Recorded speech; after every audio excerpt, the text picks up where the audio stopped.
Week number 5 in college football. We are approaching the midway point of the season. It goes by fast. It goes by fast. I hope you're enjoying it as much as I am. Give this video a like if you enjoy it. Feel free to drop me a comment down below. Let me know what you're thinking about both this week's picks and in general. What's on your mind with college football as we go through here. And subscribe to the channel for more content weekly like this. So, we'll go right into the picks here. Unfortunately, I made a boo-boo. I effed up here. I recorded this video, didn't realize that I had something else playing in the background as I was speaking because I had my headphones off for it for some reason. I don't know. I was brain cramping yesterday. So I've already made the picks. I'll go through these as I usually do, give you some thoughts on each game, and then throw in a few extras. But like I say, I've already made them, so you can kind of see where I'm going here. But I'll start with number 10, obviously TCU. I'm going to take TCU with over West Virginia. TCU, I think, with Sonny Dykes, they're starting to find their stride a little bit offensively. A lot of turnover from the team last year, and I think they're kind of starting to mold it together now. And I think the offense is coming together pretty good. West Virginia, they're 3-1, but not. I'm not super impressed by them. They're a very, their offense is not great. The quarterback situation, Garrett Green got banged up. So I don't know where they're at offensively. It's not really a threatening offense. They have to play really solid defense and keep themselves in the game that way, and try to hope for some timely offense. And it just doesn't really, TCU is too explosive for that. I think they'll be able to make enough plays. West Virginia, they'll play solid defense, but I think TCU will probably make enough plays to win the game. So I like them as my 10-point game. Number 9, I've decided to go with Notre Dame against Duke. Look, Notre Dame, I should have made a video about this really, but because it drove me nuts. At the end of that game, yes, first of all, Ohio State Notre Dame was a classic. It was a great game to watch. It felt like a playoff game right in the middle of the season. But Notre Dame, you can't under any circumstance leave 10 guys on the field and be okay with that on the last play of the game with so much on the line down the line. You can't have 10 guys on the field and just roll with that. I don't care if 20 guys come off the bench. You have to line them up and do it all over again, but you have to make sure you have 11. And if you watch that Ohio State, if you watch the touchdown, that's where Ohio State ran the ball right into that void, and they scored the touchdown and won the game. This is a tricky spot. Duke is a solid team. I give them a lot of credit. They've done a great job. Riley Leonard is obviously a pro prospect. They are good. They are a good team. This is not a slight to Duke, but I just think Notre Dame will be able to refocus after the criticism of the coaching staff and all that. I think they can kind of get it together. I don't think this will be a letdown. I really don't. We'll see what happens. Like I say, respect to a very solid Duke team. I like them. They're going to be in the mix all year, I feel like. But I do think Notre Dame will get the win here and kind of bounce back a little bit. My 8-point game you see there is Clemson. Syracuse, they're off to a good start. I've seen this before with Syracuse, where they get off to good starts out of conference and then they kind of fade as the season progresses. Clemson is at 2-2, but man, I feel like their offense is getting better. They're not playing elite defense. They're really not. They're giving up a lot of plays. But so I don't know. Like I in these videos each week, I talk up a potential tricky spot, and then I pick safe, and then I get burned by it. So I don't know. I feel like this one might be in that territory, but I am going to take Clemson on the road to get the win here. Like I say, I've just seen the Syracuse fade too much. But we'll see. We'll see if that's my this week's upset that I miss. Right. Moving on to the neutral site game, Texas A&M Arkansas. This is in Jerry World because it's usually been in Jerry World the last few years. I'm not quite sure what to make. I think Texas A&M. Maybe I bagged on them a bit too much. They are prone to the upset. That still exists. That's not gone away.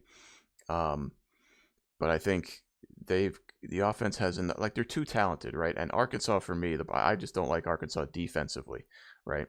They were competitive with LSU last week in the rivalry game, scored the 30 points, but they're almost like a lock to give up 30 points as well every single week now. So I think Texas A&M can take advantage of that and play enough defense, because their defense, like Auburn, in the Auburn game last week, I think it's more maybe Auburn's offensive ineptitude for some reason under Hugh Freeze. I don't know what's going on there, but Texas A&M can still play some defense when they want to, right? So I think Texas A&M in Jerry World, I'll pick them to get the win. These games are always kind of wild to watch, the Texas A&M Arkansas, so it'll be worth a watch for sure, and we'll see what happens. But I am picking Texas A&M. Next game, I'm going to go with Florida on the road against Kentucky. Florida, I feel like I haven't been right about Florida all year. Kentucky off to a good start. They're a solid team, right? They tend to fly under the radar a little bit. Mark Stoops is an excellent coach. It is a road test for Florida. I don't know. This is one of those games that I just kind of like. I feel like Florida will win, but I don't really even know why. I'm just gonna pick them and wing it. The offense may be coming around a little bit. They get the upset against Tennessee. Now they're the ones in the top 25 going on the road, so I don't know. I don't really have a strong feel about this game, but I'm just going to pick Florida and wing it, and we'll see what happens. Next one up, I like seeing these every once in a while. It's not a strong slate of games comparatively to last week, but I kind of like seeing these Sun Belt, group of 5 games popping up because it allows you to kind of look into these teams a little bit and see how they're playing. And I just like that sort of stuff. James Madison, very good. They made the jump from D2 to D1, and since then they've been very, very good. Right? They were, they had been that team that you didn't want to schedule out of conference from D2. Usually you beat up on those teams, but not James Madison. They're very good. So after a string of success, they decided to make the jump, and now here they are 4-0, playing pretty well. Now South Alabama, I know they beat Oklahoma State. They're pretty solid too, so I actually think this would be a good game to check into if you can. But I do think James Madison at home, like I said, they have been a solid program since making the jump up to D1. So I'm going to take them here at home, and we'll see what happens there. A couple more games to go here. I like this one too. Boise State, Memphis. Going to take Memphis at home. I like their offense. I like the pace that they run. Good looking group. Boise State, I don't like. Where is the offense? Like they're a solid defensive team, but man, I don't know. It's just not come together yet on the offensive side of the ball. So I think I'll take Memphis here. I like Boise State as a program. Like I kind of, I don't have a favorite in college football. I kind of just am an enthusiast about the sport in general, but Boise State's one of those teams that I do like because they're the underdog that came out of nowhere and then established themselves and all that jazz and all that. So, but I don't know. They're just not enough punch on the offensive side of the ball. Running game and defense, that's fine, but when you get behind, it's hard to break out of that mold and find success. So give me Memphis there at home. This next pick here, I'm going with a bit of an upset. I'm going to take Navy over South Florida. Do not be fooled by South Florida's performance against Alabama. Please just do not be fooled by that. That had a lot more to do with Alabama and the quarterback situation than it did South Florida playing above their head. Navy, obviously, the academy, triple option, very difficult to prepare for week to week if you're not, well versed in it. They always give teams problems. They are at home. It is South Florida, so I'm gonna try to sneak an upset in here this week, and I'll take Navy. This next game, again, 2 teams that you don't see very often, Troy and Georgia State. Georgia State, again, very much under the radar, 4-0. They've played pretty well. Not sure the competition level. I don't know that it's been great. Troy probably better than their record, 2-2. But again, I'll kind of defer with the home team here and take Georgia State. Again, not a strong feel about this game because of the lack. I'm not a Georgia State enjoyer, right? They're not on TV very often, but we'll see. I'll take the home team and maybe check in on the game and get a feel for them a little bit, right? It's good to do that if you're a nut like me. Then the last game is the ranked game. I had a lot of trouble picking this one. I just don't. I have questions about both teams. Like Ole Miss, yeah, they always have trouble with Alabama, and you know what you're going to get with them offensively, but defensively they're inconsistent. LSU, there's the Brian Kelly effect with me. It's difficult for me to pick Brian Kelly coach teams in general. but I feel like on paper they are the better team, so I will take LSU on the road. Um, again, defense gave up the 30 points to Arkansas. Now they got to go on the road, but I just think they just have a little bit more than Ole Miss has, and I will take them to get the win. Overall, just real quick, I forgot to mention this: 23-17 overall, not great. I went 5-5 last week. I got my highest 5-point games right, but I got my lowest 5-point games wrong. So it was a bit of a weird breakdown there. Just 23-17, I need to be a bit better. So hopefully this week gets us started on that path, at least for as far as the picks are concerned. Now, a couple more games that I wanted to mention. I'm going to bring up Colorado again. And I don't know, I'll check Colorado's schedule, but like I say, it's been, Oregon did them dirty.